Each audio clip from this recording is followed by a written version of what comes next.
We have actually one of 3 secure treatment programs in the province, and the reason for why they're limited within the province is because of the level of acuity, complexity, and severity that it takes for a young person to be admitted into our secure treatment program.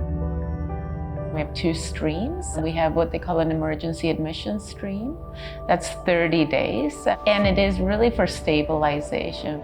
Then we have a second stream, which is called our court-ordered stream.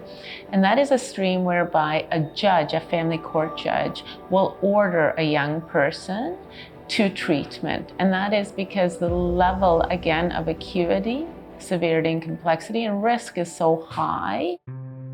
What I really enjoy about working on the ASU and with the patients that we get that are either coming through like a 30-day emergency order or like a longer 6-month court-ordered admission is that there's no rush to have a quick turnover of patients, which we would see in other hospitals.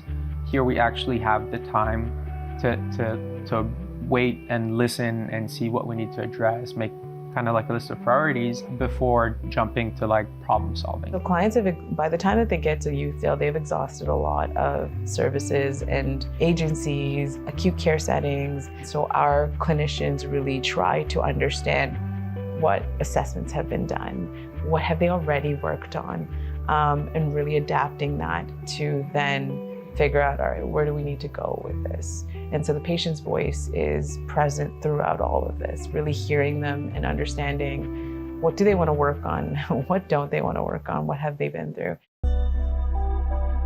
We try to see in the acute what we can do to help the patient. And because we have the luxury of time, not always, but in this environment we do, it gives us more time to get to know the patient. And then based on what is the most problematic at that moment, we'll tackle problems one by one. And it's not an easy process to be admitted into a secure treatment program.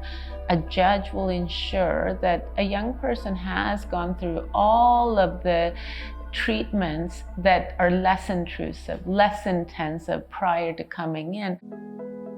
Leela is a therapy assist dog or a pet therapy dog, and she's specifically trained to work with children who face emotional challenges or who have special needs.